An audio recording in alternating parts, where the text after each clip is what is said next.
Abra sua Bíblia em Romanos, no capítulo 12. Nós estamos vivendo uma série nesse nosso mês de aniversário de igreja. E o nome da série é A Igreja, segundo Atos dos Apóstolos, como corpo de Cristo. A Igreja, segundo Atos dos Apóstolos, como corpo de Cristo. E à luz das Escrituras, a gente tem tentado compreender o que é igreja. E a gente já entendeu que igreja não é tijolo, igreja não é prédio, igreja não é placa, igreja não é denominação. Como eu bem ouvi hoje, alguém disse assim para mim: nossa, fulano, você saiu da igreja? Eu falei assim: como assim saiu da igreja? Eu sou da igreja de Cristo. A igreja do Senhor, ela é uma só. Ela ultrapassa os limites de denominação, de placa, de liderança religiosa. A igreja do Senhor somos nós. E entendendo que a igreja do Senhor somos nós, também há uma verdade escondida aí. A igreja não sou eu sozinho. Eu sou um membro da igreja. Por isso, é importante a gente denunciar um perigo aqui. Gente que às vezes nós encontramos, normalmente gente que foi ferida, gente que já está assim, sequelada, né, com relacionamentos que não deram certo dentro da igreja. Então é muito comum você encontrar pessoas que já estão assim, né, não querem se envolver. E aí você escuta da pessoa assim: não, né, eu sou igreja, onde eu estiver Deus está também, então eu estou congregando aí na minha casa, eu não preciso me envolver, eu não preciso estar junto com ninguém. E eu tenho que discordar de você à luz das Escrituras, porque é verdade que você pode orar na sua casa e Deus ali pode se manifestar sem sombra de dúvida, mas a igreja não é você sozinho. Eu sozinho nunca vou ser igreja, eu vou ser um membro. Eu vou ser um membro de um corpo de Cristo, como um braço é um membro, mas esse braço só é corpo se ele estiver linkado a outros membros do corpo, senão ele é um braço isolado, e obviamente um braço solto vai morrer. Amém, irmãos?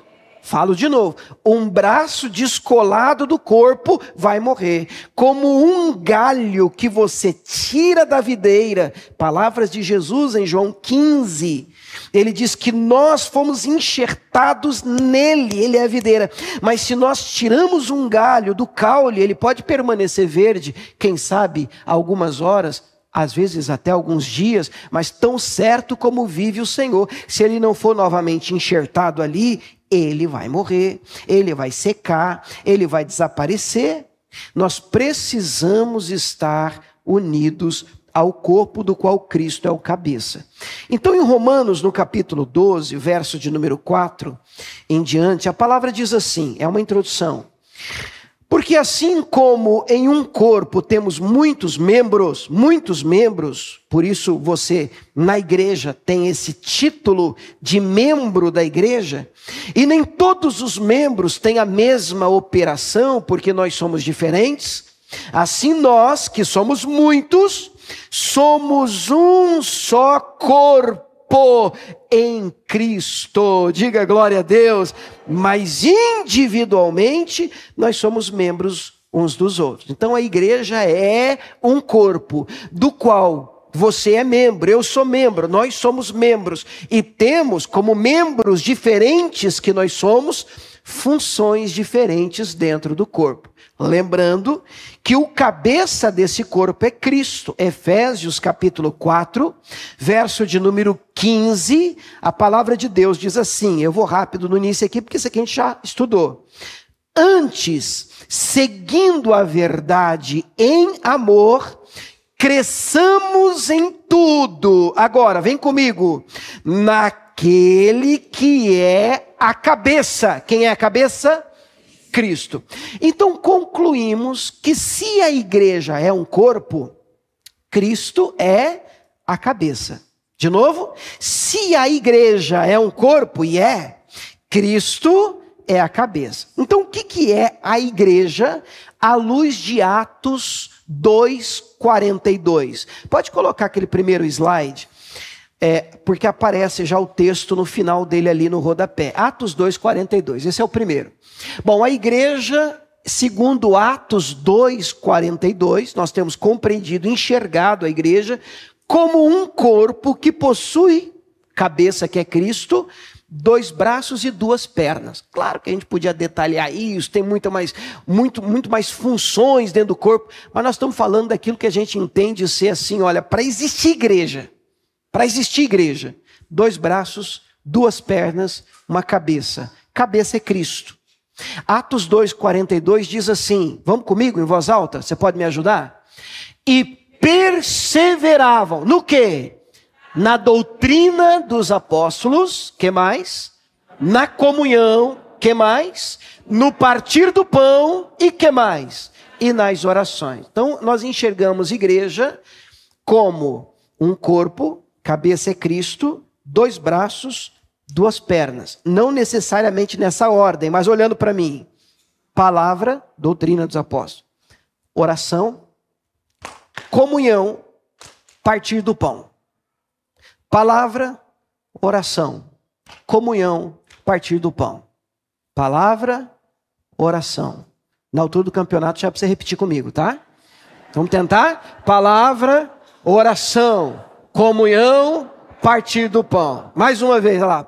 Palavra, oração, comunhão, partir do pão. Você já conheceu alguém que vai na academia, mas só malha braço? Que parece o Johnny Bravo? Não sei se é do meu tempo só o desenho. O Johnny Bravo é um desenho antigo que tinha os braços grandão, mas assim, as pernas quase que não sustentam o corpo. Assim é o retrato de algumas igrejas.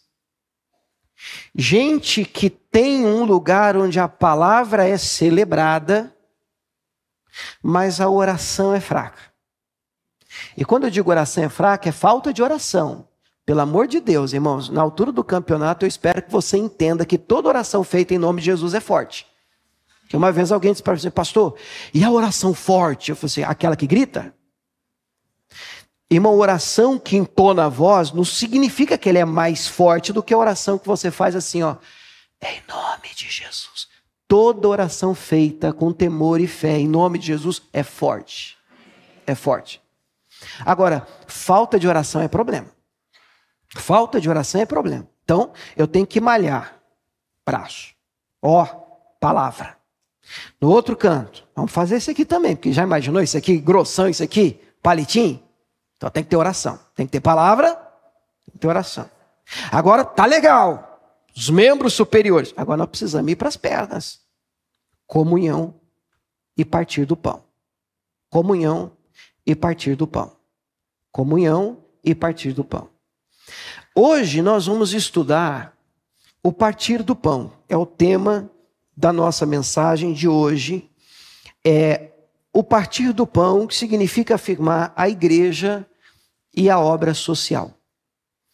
Hoje, meu amigo Gleidson, ele ficaria de compartilhar um pouco com a gente aquilo que Deus está plantando no coração dele. Esse mês a gente tem dividido isso, compartilhado esses períodos, e nós estamos até em oração por ele. Deu um mau jeito nas costas dele lá, falou assim, eu estou em oração por você, querido, em nome de Jesus. Ele queria estar aqui com a gente. E por quê? Porque ele é fruto de um trabalho social da igreja muito forte. Ele andou alguns anos atrás perdido, já foi viciado em drogas, já se perdeu com força. E assim, é fruto de um trabalho da igreja fora, do lado de fora, é que ele foi alcançado pelo Evangelho de Cristo. Então eu valorizo muito essas marcas e essas cicatrizes que nós carregamos, e ele poderia falar disso assim, eu acredito, com mais propriedade até que eu mesmo. Porque ele carrega com essas marcas, ele carrega essas cicatrizes, porque ele passou por isso e venceu, graças a um trabalho social da igreja. Mas eu quero falar um pouquinho com vocês hoje sobre o que seria esse partir do pão, o que é a igreja e a obra social. No primeiro domingo eu falei sobre a palavra, a doutrina dos apóstolos. Semana passada Marcelo falou com a gente aqui sobre oração, de uma maneira muito feliz. Feliz é a igreja que ora, feliz é a igreja que busca, citando Pedro e o momento em que a igreja decidiu orar por ele, citando Daniel, que não negociou a sua devoção de oração a Deus. Ele orava 3 vezes ao dia, e mesmo tendo um decreto, você vai ser lançado na cova dos leões, ele não negociou a vida de oração. E nós entendemos semana passada que oração não pode ser negociada dentro de uma igreja. Jesus disse: minha casa será chamada casa de oração. Amém, igreja? Então não negocie a sua vida de oração. Deus, nós vamos falar um pouquinho sobre obra social, o lugar do partir do pão na igreja de Cristo, à luz de Atos dos Apóstolos. Então, feche os olhos mais uma vez, pode ser? Vamos orar? Pai, nós pedimos graça da parte do Senhor. Mais uma vez, novamente, nós oramos e pedimos que o Senhor trate conosco. Nós entendemos, eu creio de todo o meu coração, que quem faz é o Senhor. Meu Deus, por mais que eu diga, fale, pregue, se o teu Espírito Santo não agir no nosso meio, não haverá convencimento, não haverá transformação, não haverá mudança. Meu Deus, nós só estaremos, meu Pai, reunidos como um clube social, e não é essa a ideia do Senhor de igreja.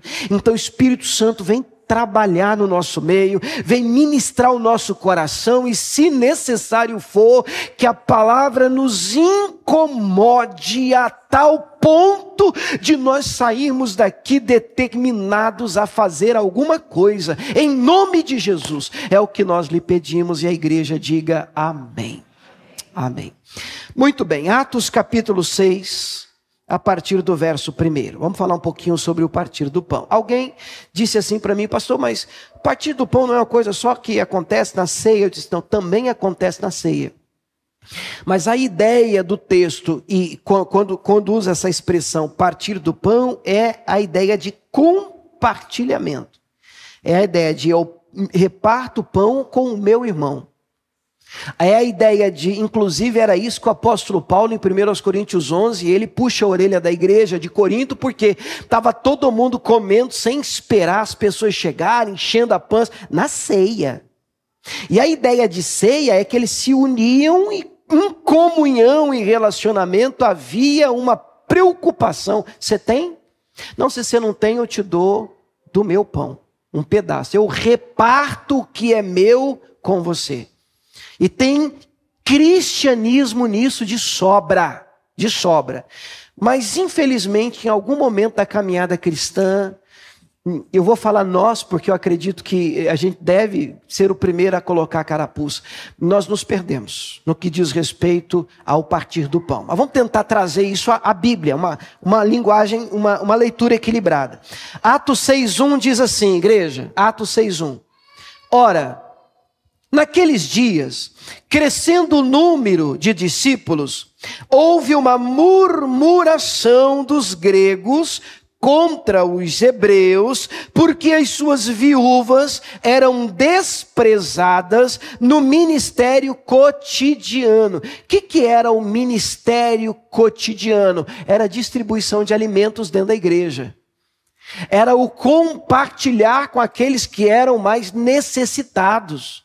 Esse era o ministério cotidiano.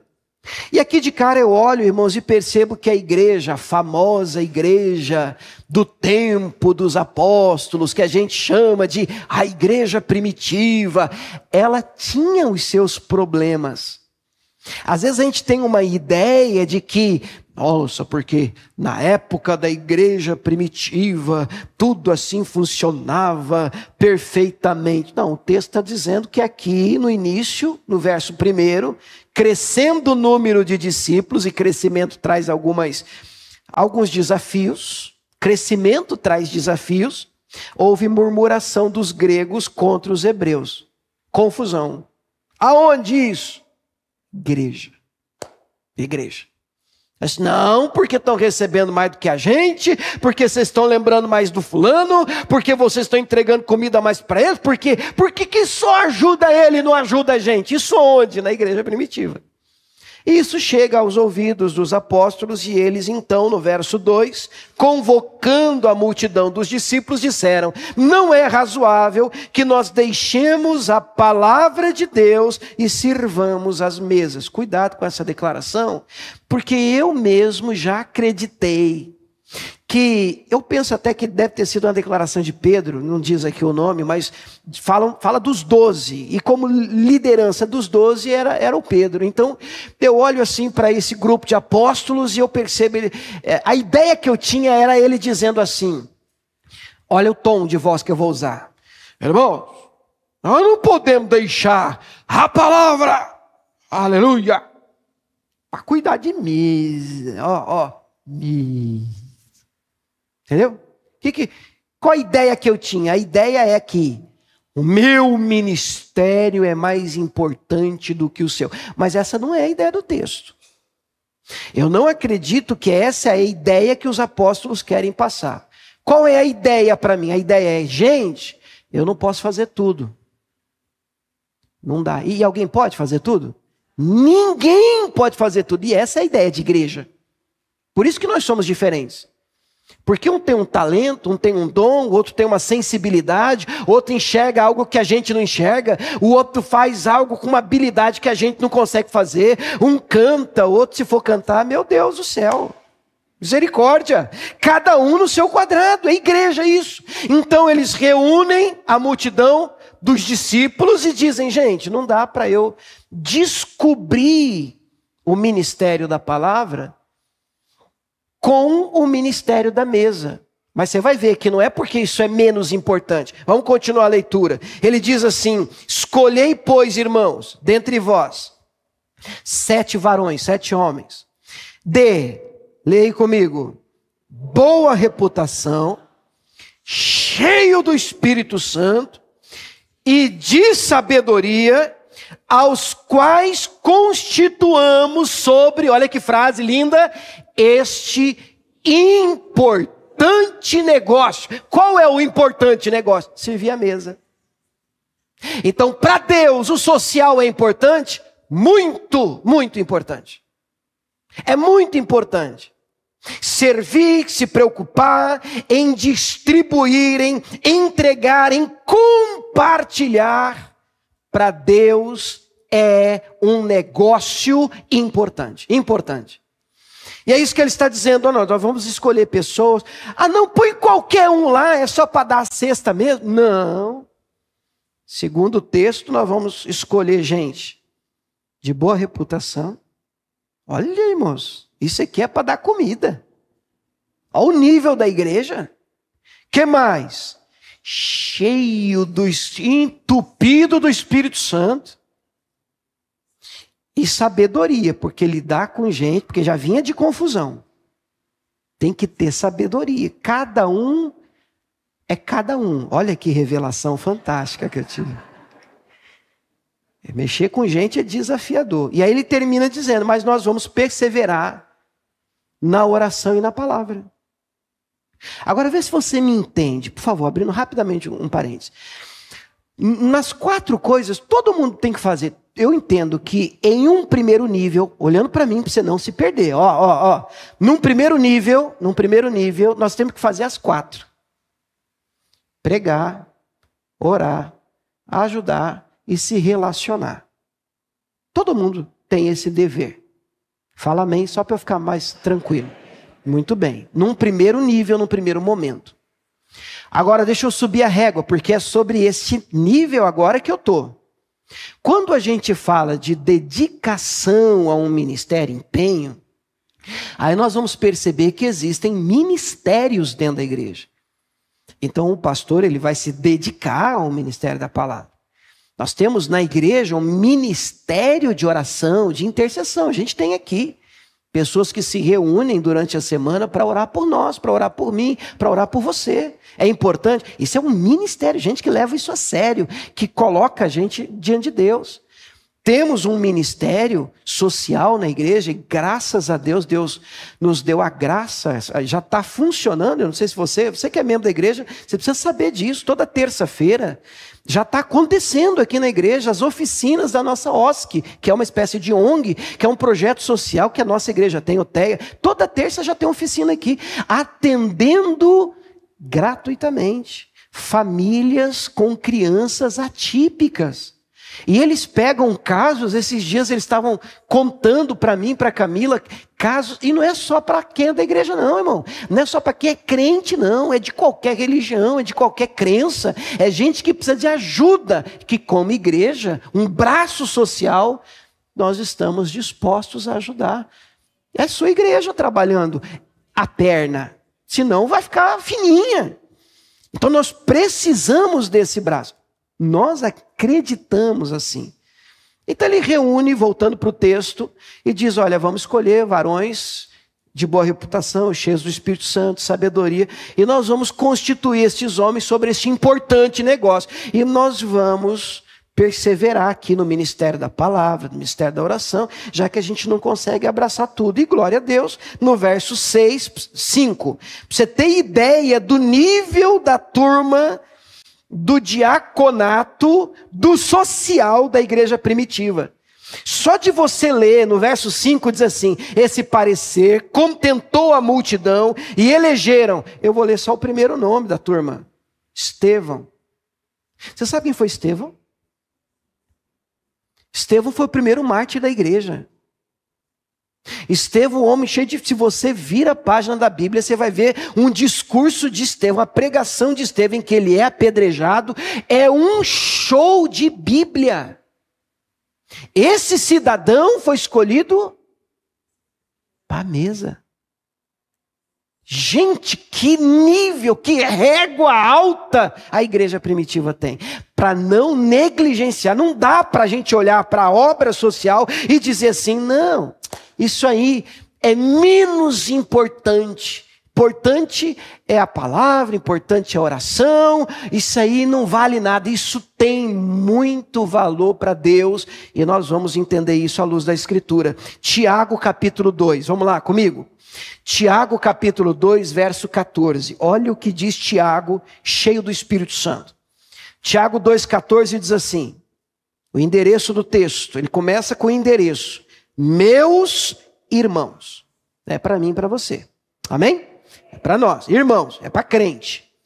Que aproveita se alguém disser que tem fé e não tiver obras? É pergunta interessante. É para nos fazer pensar.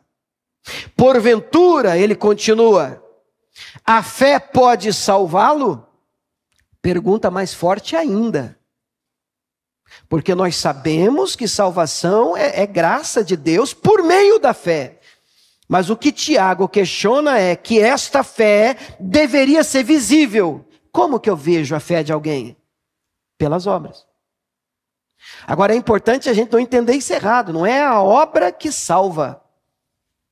Mas eu fui salvo para as obras e não pelas obras. Então me mostra um salvo. E você verá obras. Você entende isso? Depois você pensa, mastiga isso com calma. Porventura a fé pode salvá-lo? Se o irmão ou a irmã estiverem nus e tiverem falta de mantimento cotidiano, vamos traduzir arroz, feijão, está com fome.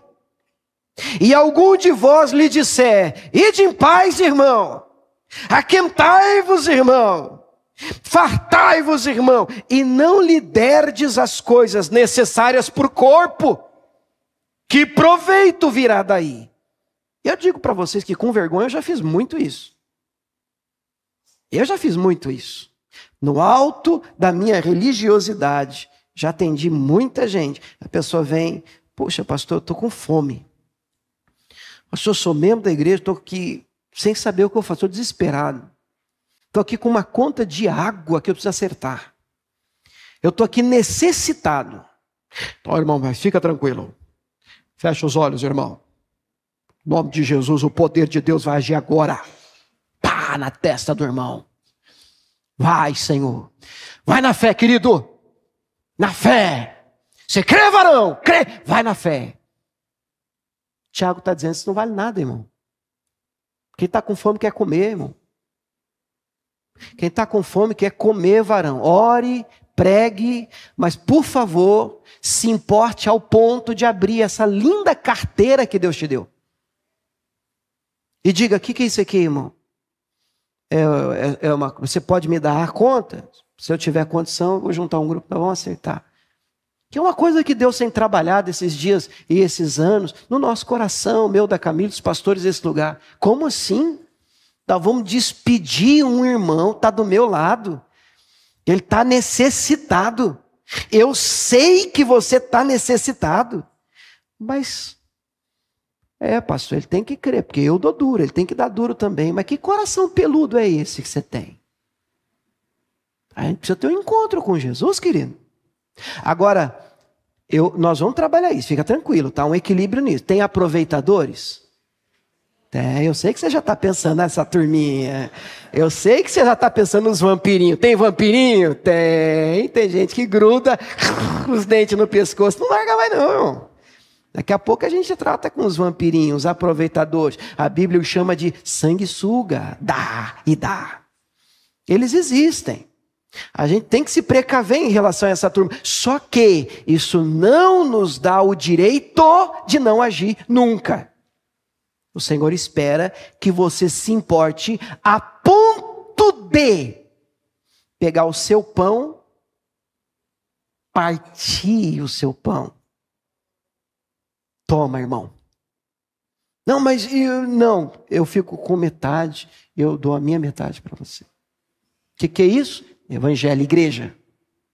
Igreja. Quem está entendendo, diga amém.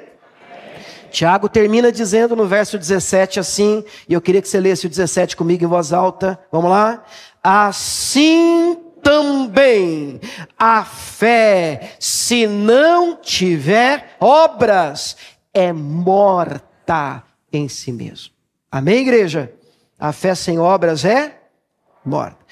Mateus capítulo 25, vamos para a nossa grande referência de evangelho, Jesus Cristo. Vamos ver o que Jesus fala sobre isso? Porque Jesus é a maior referência. Afinal de contas, nós somos cristãos. O que significa, ou pelo menos deveria significar, parecidos com Cristo.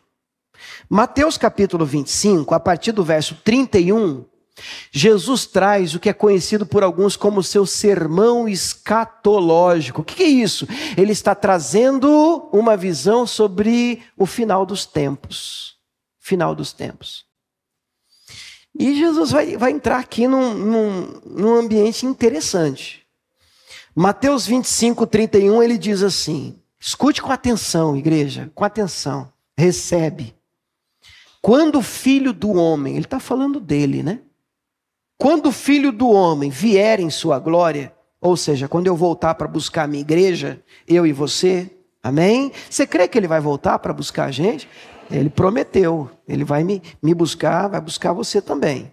Então, quando ele vier, e todos os santos anjos com ele, então se assentará no trono da sua glória. Aleluia. Todas as nações serão reunidas diante dele. Ele apartará uns dos outros, como um pastor aparta dos bodes as ovelhas. E porá as ovelhas à direita e os bodes à esquerda. E então dirá aos que estiverem à sua direita: vinde, benditos de meu Pai, possuí por herança o reino que vos está preparado desde a fundação do mundo. Porque eu tive fome, e vocês me deram de comer. Epa! Eu tive fome e vocês me deram de comer. Eu tive sede e vocês me deram de beber. Eu era estrangeiro, forasteiro, e vocês me hospedaram. Eu estava nu e vocês me vestiram. Eu adoeci e vocês me visitaram. Eu estive na prisão e vocês foram me ver. Então, assim como muitos de nós hoje estamos pensando, peraí, o que isso quer dizer? Então os justos lhe responderão dizendo: Senhor, mas quando é que nós tivemos com fome e te demos de comer? Não lembro disso. Quando é que a gente viu o Senhor com sede e te demos de beber? Porque Jesus precisa de alguma coisa? Não. Jesus tem necessidade? Não. Quando é que nós vimos o Senhor estrangeiro e te hospedamos, ou nu, te vestimos? Quando te vimos enfermo na prisão e fomos te visitar, fomos ver-te? Verso 40. Vem comigo, 40? Voz alta, pode ser? Vocês me ajudam. E respondendo o rei, lhes dirá, agora, em verdade vos digo que, quando fizestes a um destes meus pequeninos irmãos, a mim o fizeste. Você precisa levar essa palavra de Jesus a sério. Sabe, Deus se importa. Deus tem interesse que você olhe de lado. Esses dias eu estava lendo um livro, meu cunhado me emprestou, muito bom livro. Estava falando assim, o título do livro é O Lugar Mais Perfeito da Terra, mais seguro da Terra. Aí o livro fala da igreja. E eu confesso que eu comecei a ler o livro com o pé atrás. Falei assim, mas a igreja é um lugar assim seguro, e mas ele apresenta a igreja de Cristo, a igreja à luz da palavra de Deus. E ele começa falando exatamente sobre um momento em que ele está caminhando na praia. Esse autor, eu esqueci o nome dele, e ele vê assim cadeiras, essas cadeiras de corda, não sei o nome desse negócio não, mas várias cadeiras assim, e vários idosos sentados, olhando para o mar. Aí ele passou na frente dos idosos, devia lá ter uns 10, 12. Aí diz que estavam os 12 olhando assim para o mar. Aí depois ele passou de novo, estava lá os 12 assim olhando para o mar. Aí depois ele passou de novo, caminhando, né? Aí os 12. Aí depois ele passou de novo, chuta, porque crente não adivinha, crente chuta, né? Tudo olhando para o mar, parados. Aí ele escreveu assim no livro dele, falou assim, gente, sabe, a igreja precisa aprender a virar a cadeira. Aí, o que ele quer dizer com isso? Quer dizer que às vezes a gente está tão assim, o que eu preciso para mim? O que eu quero para a minha vida? O que Deus tem para mim? Que até as nossas orações são para mim. Eu, em nome de Jesus, me dá, eu, e, glória, mais um pouquinho para mim, e glória a Deus, como Deus é bom para mim. Então, de vez em quando é bom você pegar essa cadeirinha e fazer assim. Oi, fulana, você existe? Porque senão, é capaz de você passar 5 anos aqui sem saber o nome de quem senta do seu lado. E cá entre nós. É uma vergonha, irmão. Que clima pesado. Sucesso na mensagem. É uma vergonha. A gente vem, escuta, recebe para eu. E o irmão, irmão, que vem aí o dele aí, porque eu estou correndo atrás do eu. E a gente esquece de virar a cadeira. E o que é evangelho? É virar a cadeira. É você olhar para o próximo e dizer assim, você tem? Alguma coisa que eu posso fazer por você? Ou simplesmente, e você? Como é que você está, querido? Como é que você chama? De onde você vê? Quem você é, cara? Você vem sempre aqui, eu não te vejo, primeira vez que eu estou te vendo. Não, eu venho aqui, eu sento lá no fundo, hoje eu sentei na frente. Ah, que bom, então hoje é você. É o meu vizinho aqui de direita. Então, bacana. Eu sei que nem todo mundo é dado, porque eu também não sou, irmãos. Que se depender de mim, eu entro numa reunião, eu saio igual ninja. Se depender, eu sou shy, eu sou tímido. Você coloca a cabeça num buraco e... Se depender de mim, e o meu mais velho também, mesma coisa. Quando eu estou num culto, eu falo assim, filho, eu vou te apresentar lá, levar lá no altar. Pai, pelo amor de Deus, para. É que aqui eu mudo. Porque aqui não sou eu mais. Mas eu não sou isso aqui normalmente.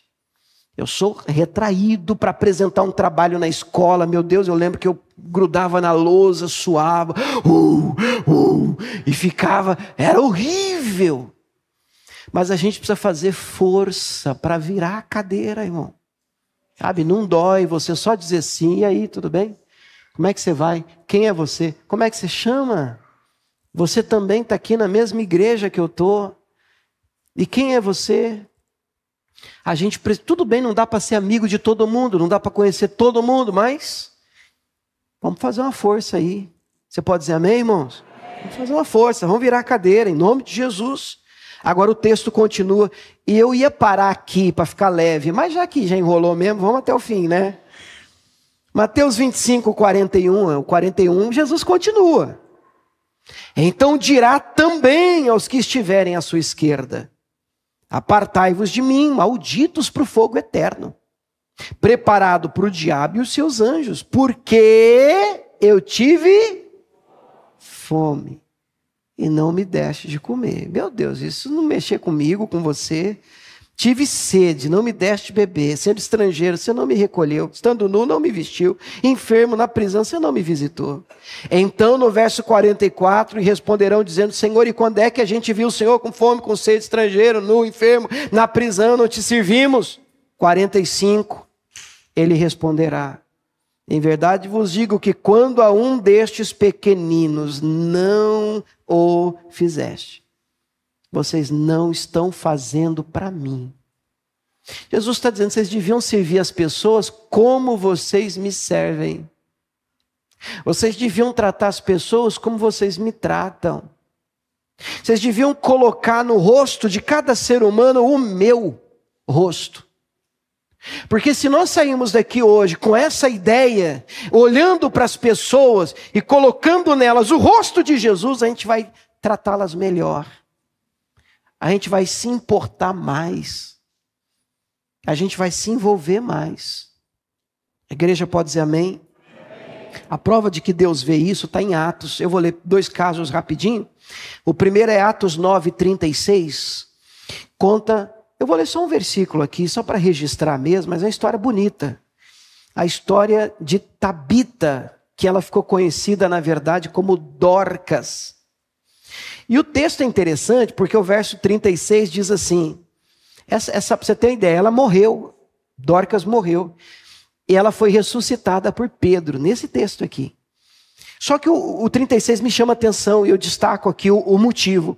Havia em Jope uma discípula chamada Tabita, que traduzido se diz Dorcas. Olha o que diz agora, igreja. Esta estava cheia de boas obras e esmolas que fazia. Boas obras e esmolas que ela fazia. Outro que aparece dentro de um contexto parecido é Cornélio, Atos 10. Vira a página aí. Atos 10, o verso 1. Cornélio, para quem não sabe, foi o primeiro gentio a se converter. Ele não era judeu, mas o evangelho abriu para ele. O verso 1 diz assim: havia em Cesareia um varão por nome Cornélio, centurião da corte chamada italiana. Ele era piedoso, ele era temente a Deus com toda a sua casa. Olha o final do 1. O qual fazia muitas esmolas ao povo e de contínuo orava a Deus.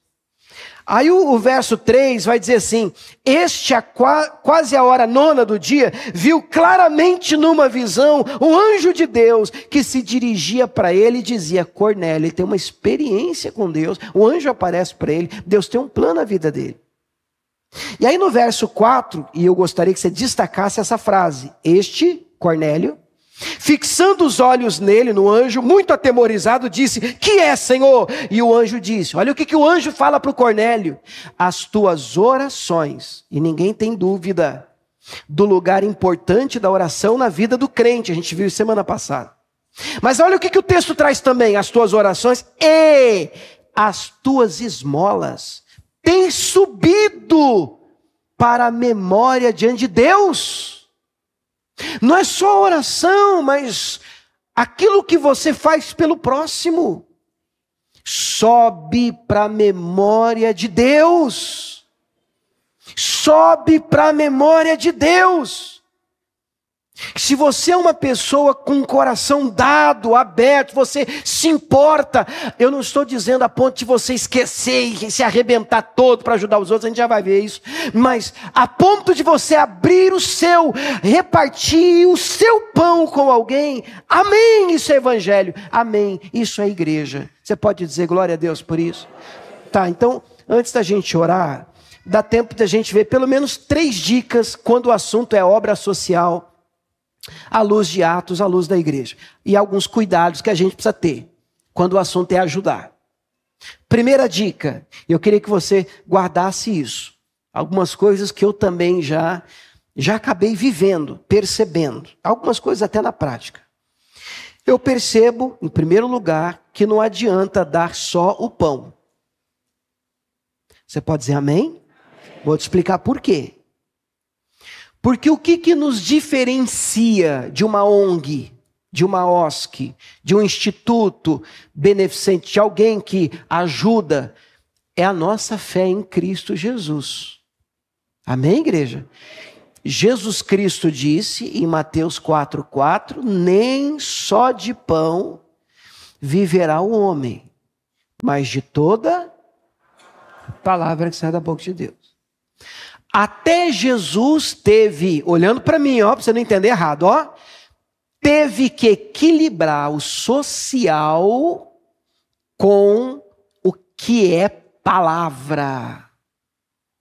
Prioridade no sentido de tê-lo como pão. Você lembra de João 6? Em João 6, Jesus multiplica os pães e peixes. Quantos pães? Quantos peixes?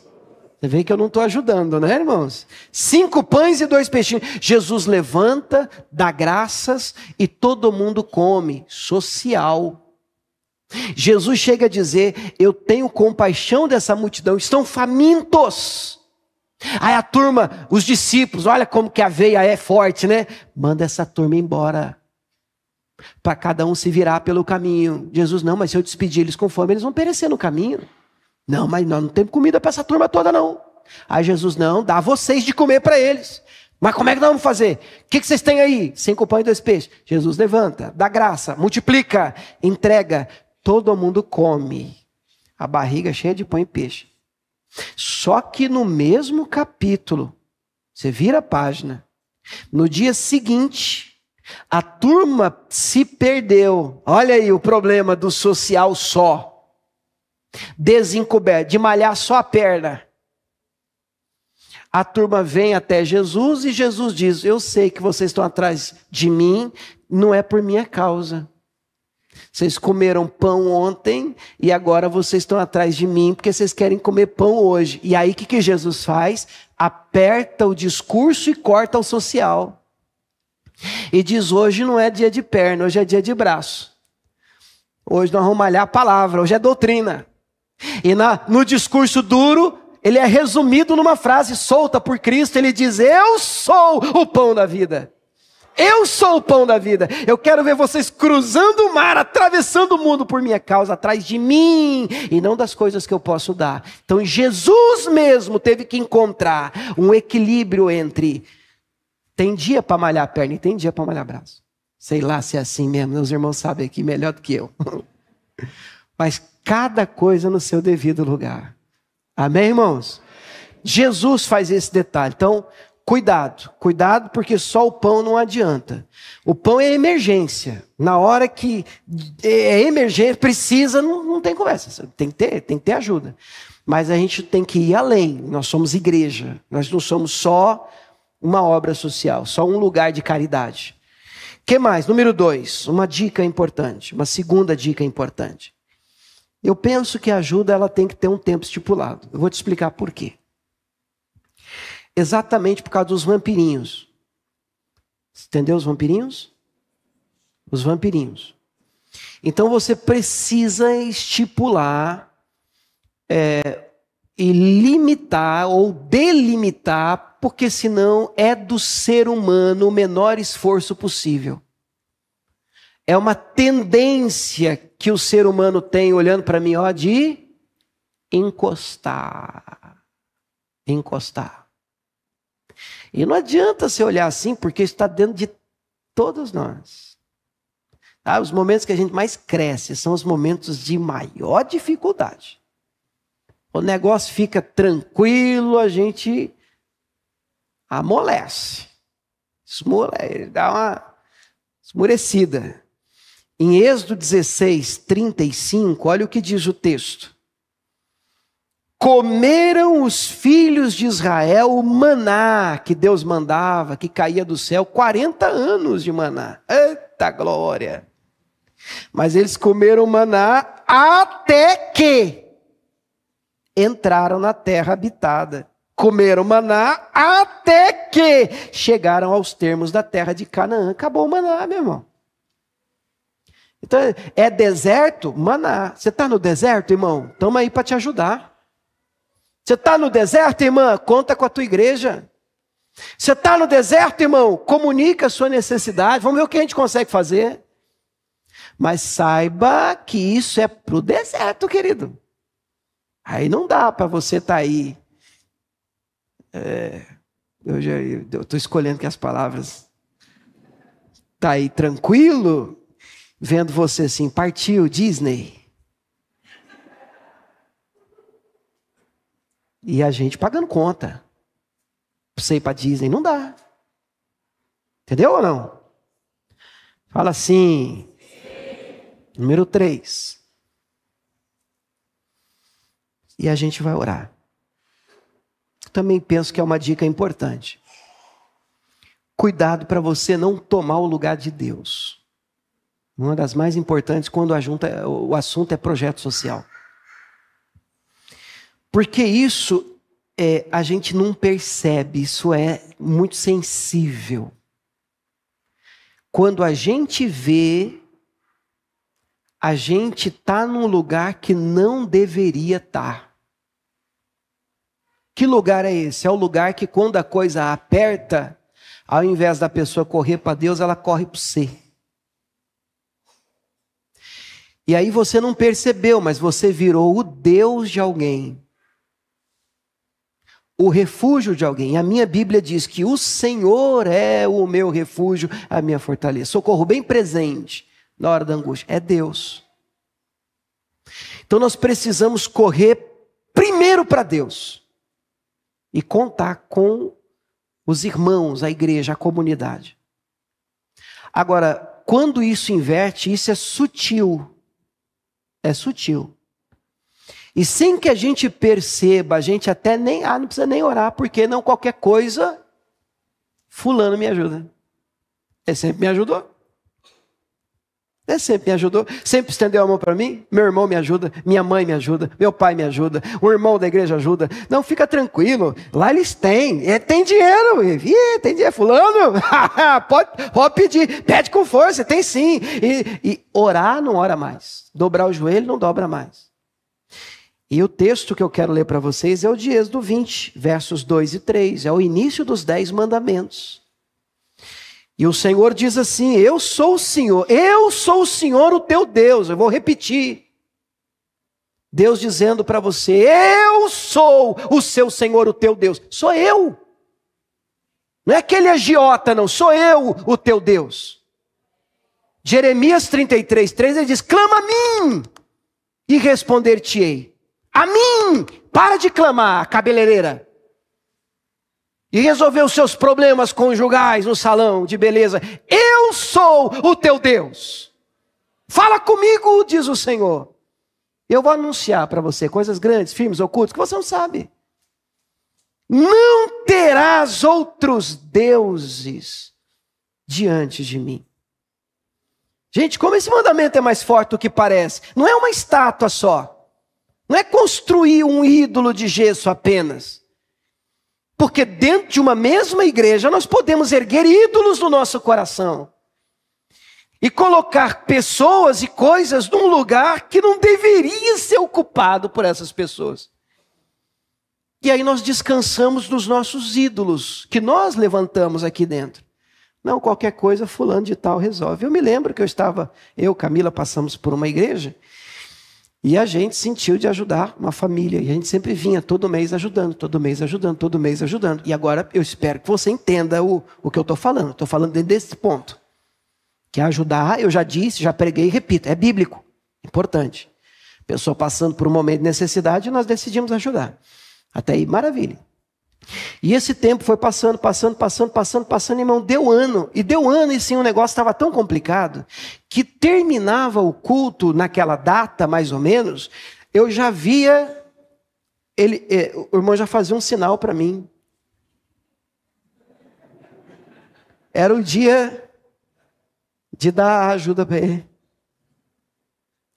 Aí um dia eu acordei, umas coisas, diz um colega meu, meio sinistro, né, que acontece com a gente, umas experiências diferentes. Não é todo dia que isso acontece. Mas eu acordei, estou escovando o dente. Eu me lembro que a Camila entrou no banheiro e eu falei assim, olha, Deus me mandou parar de ajudar fulano. Esquisita essa frase. E se você fala para alguém assim, Deus me mandou parar de ajudar, você tá, que Deus que é esse? Que Deus não quer que ajude? A princípio, sim. Até que você não ocupe o lugar dele. Porque se você ocupar o lugar de Deus na vida de alguém, você vai arrumar problema com Deus. Você entendeu o que eu falei? Se você substituir Deus na vida de alguém, o seu problema vai ser direto com o próprio Deus. E aí eu já fiquei apreensivo, irmãos, porque eu falei, como é que eu vou falar isso pro irmão? Uma família linda, rapaz, na igreja. Toda a família na igreja. Eu vou perder essa turma. Apreensivo, meu Deus. E aí chegou o dia, irmãos. E foi dito e feito. Eu terminei o culto e eu fiz assim. Aí ele já... Tudo na mímica. Aí ele me procurou e falou assim, irmão, você me desculpa, mas não vai dar mais para dar aquela ajuda que eu estou te dando e tal. Nossa, irmãos. Esse irmão ficou muito chateado. E eu quebrei também por dentro. E ele foi embora ruim, pisando duro. O que é isso? Como é que pode? Minha igreja? Não é mais o quê? Por que está apertado? Não está apertado. Não é isso. Não dá para mentir para você. É que Deus me deu uma palavra que deu. Irmãos, e eu nem via ele durante a semana na igreja, mas passou uma semana eu não vi, eu falei para ela, falei assim, ó, perdeu uma família. Vai fazer o quê? Estou na obediência ao Senhor. Aí na outra semana eu vejo ele durante a semana. Ele nem ia na igreja. Irmão, na hora que a gente começou a orar, para Deus abençoar, orar para Deus liberar bênção sobre a vida das pessoas. Irmão, a oração dele era a mais alta da igreja, irmão. Eu ouvi a voz dele, eu com o microfone, e ele, Deus, muda minha vida, minha sorte. E aí o Espírito Santo no meu coração assim, viu? Viu como você está estragando ele? Viu o mal que você já estava fazendo na vida dele? Eu disse assim, Jesus, entendi.